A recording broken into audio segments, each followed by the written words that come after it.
Hello everyone, welcome back to 99 Blades. Today we're going to be reviewing the Demko 8020.5 Smooth Titanium with 20 CV. Per usual, the specs will be above and in the description, but we're going to grab some general ones. It's about 4.3 ounces in weight. The length of the shark's foot here is about 7.5-ish, maybe just a hair under. We're going to get some size comparisons rolling here with the Baby Banter and the Elementum, larger than both models here. We're going to do the Model 1.5 with the Ontario Knife Company and the Model 1. Model 1 kind of dwarfs it feeling just because of the snubby nature, and the Model 1.5 I think a little bit bigger as well, but similar sort of profile print in total. Next up, we'll have the Bug Out, again, kind of similar in total print, and the 940, maybe a little bit longer. Yeah, maybe just a little bit longer. Lastly, we're going to do the Para 3 and the PM2.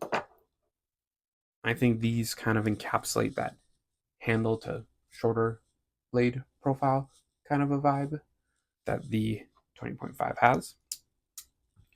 We're going to do thickness and overall carry size next to the PM2, and it is a little thinner. Flat titanium scales, and overall sort of width, I would say a little under, but definitely a little chunkier. A lot shorter, but definitely kind of chunky and sizable in hand. This knife is made in China. Made in Taiwan. This is a Taiwanese-made Demko. Very nice, very well put together, very premium feeling. An interesting, very Demko handle where you have a pronounced, your finger goes there, these fingers go there. You can kind of rest on the lock, or you can throw your thumb out, and you can go in front. I think overall, it's not the most comfortable for my hand in terms I feel a little locked in. I like this a little bit better. And I have heard that some people have preferred the Shark Cub over the 20.5.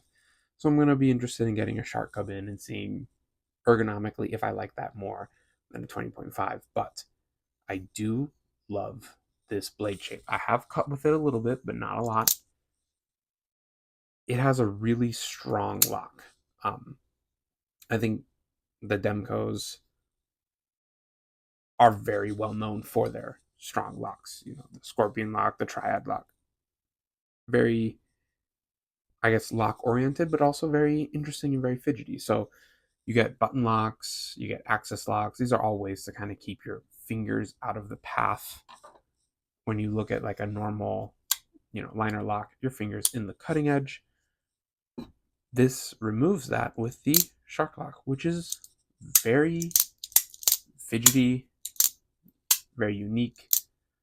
But there is one sort of drawback to the Shark Lock, or at least at this 80/20 that I've experienced, and that is,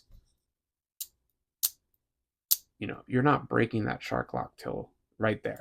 So right there. That's a lot of sponginess, I guess. If you look at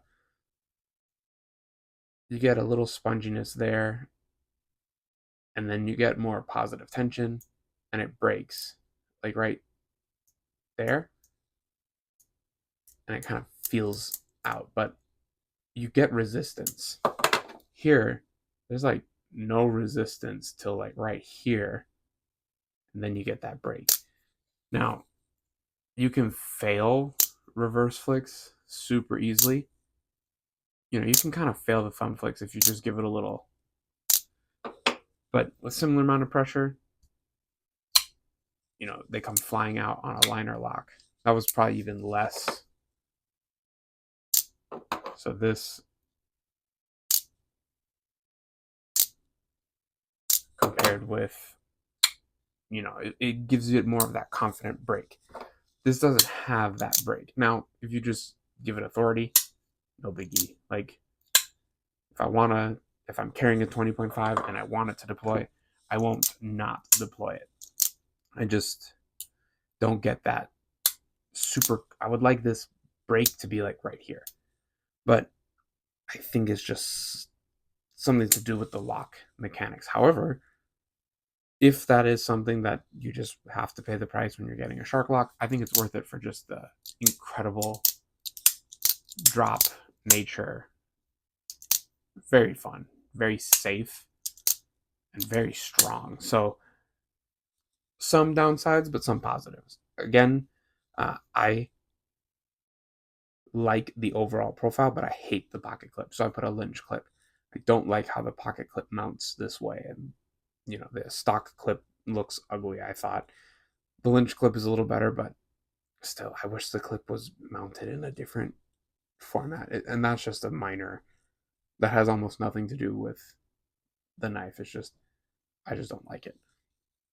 Outside of that, the sponginess, the clip, those are negatives, but you get a nice, I guess, hard use, just a more, you can be confident with this knife. I'm interested in trying a Shark Cub, seeing if I like the ergonomic feel better. It's not bad. It is a little thin, and it just feels restrictive right here. Kind of like you're wearing brass knuckles. I don't know, just feels kind of like this is how I would describe it.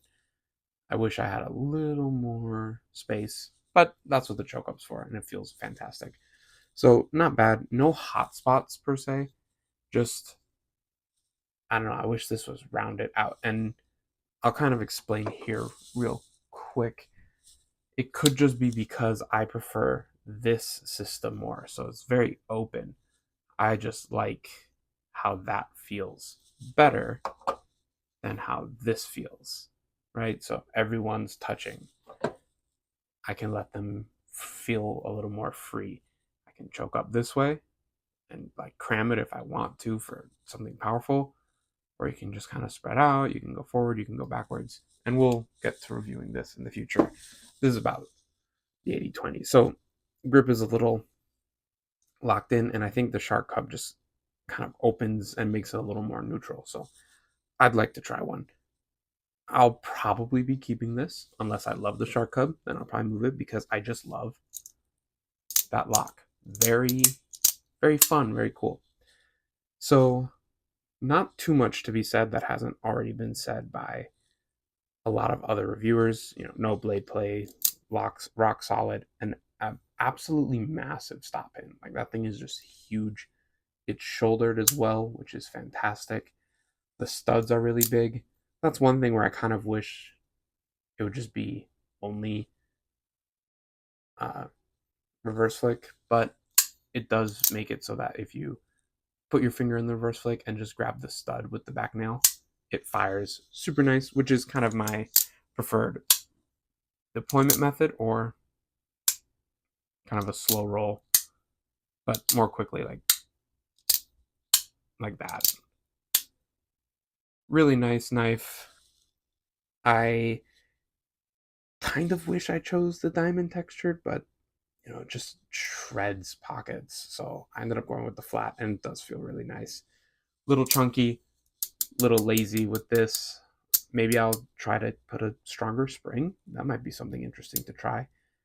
And I don't like the pocket clip, even with an upgraded Lynch, which makes it better, but still looks weird. And I don't like it when the Lynches are longer than the body, but the standard clip is just no go for me.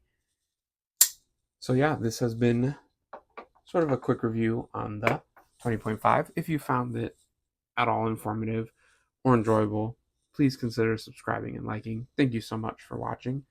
Have a great rest of your day.